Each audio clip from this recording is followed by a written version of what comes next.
पहली जंग आज़ादी जो मुल्क में लड़ी गई वो सन 1757 में बंगाल में प्लासी के मैदान में लड़ी गई, जहां सिराजुद्दौला ने ब्रिटिश आर्मी को चैलेंज किया। उसके बाद 1782 में मैसूर में नवाब हैदर अली की क़यादत में अंग्रेज़ों के खिलाफ, बरतानिया की फौजों के खिलाफ जंग आज़ादी छेड़ी गई। हैदर अली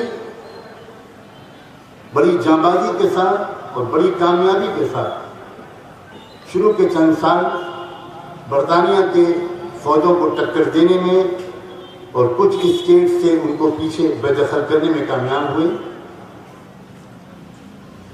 फिर 1791 में अजीम बाप के अजीम बेटे टीपू सुल्तान ने उस जंग की क़यादत संभाली। 1791 में टीपू सुल्तान जब शहीद हुए, आपने बार बार वो जुमला सुना होगा, तब उस वक्त कमांडर इन चीफ ने कहा था दुश्मन की फौज के कि आज से ये मुल्क हमारा हो गया। इसका मतलब क्या हुआ?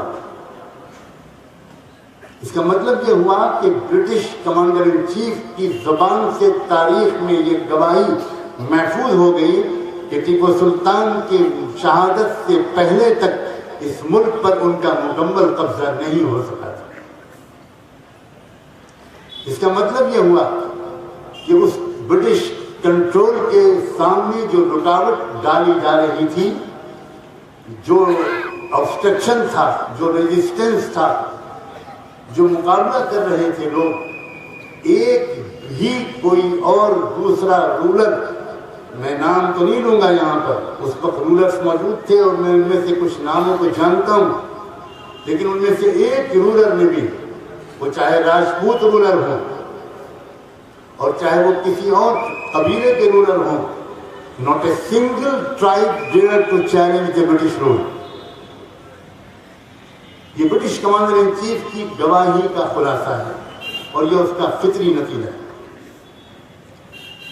1799 में टीपू सुल्तान शहीद हुए थे। उसके बाद 1824 से लेकर 1831 तक सैयद अहमद शहीद रहमतुल्लाह अलैह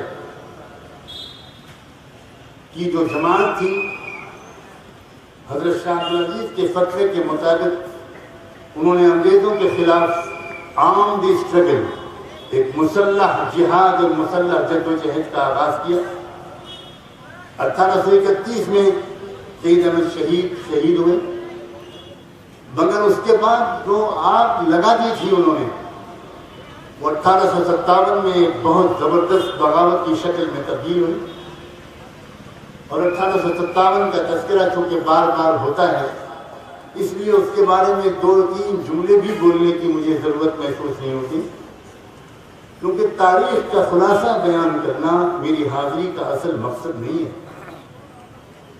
इस तारीख के पैगाम के हवाले से अपनी कौम के एक एक फर्द से, एक एक भाई और बहन से 2-4 साफ लफ्जों में बात करना मेरी हाजिरी का मकसद है। 1857 की जंग आज़ादी में 5 लाख मुसलमान शहीद हुए थे। कितने? 5 लाख मुसलमान, ये ऑफिशियल फिगर है। मैं ऑफिशियल फिगर यहां पर कोट कर रहा हूं। बाद हिस्टोरियंस ने तादाद ज्यादा बढ़ाकर लिखी है, लेकिन मैं ऑफिशियल जो फिगर है मैं कोट कर रहा हूं। और इन 5 लाख मुसलमान मर्दों और औरतों में 5000 उलमा थे। फिर 1905 में शेखुल हिंद हजरत मौलाना महमूद हसन देवबंदी रहमतुल्लाह अलैह की क़यादत में रेशमी रुमाल तहरीक चलाई गई।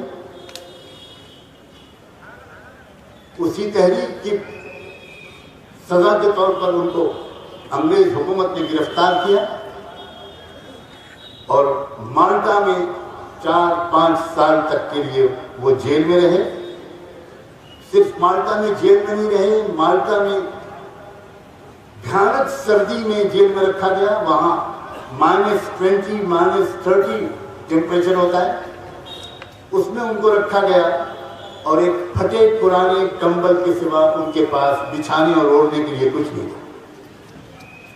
कई सर्दियां उस अजीम शख्स ने इसी तरह वहां गुजारी। और मैं जब ये बात छिड़ गई है तो चूंकि उलमा यहाँ मौजूद है और ये खुशी की बात है कि उलमा ही ने भूली बसरी तारीख को दोबारा याद दिलाने का बेड़ा भी उठाया है। खुदा करे सिर्फ याद दिलाने पर ये उलमा रुक न जाएं, ये भूली बसरी तारीख को दोबारा अमली तौर पर दोहराने की तरफ कदम बढ़ाएं।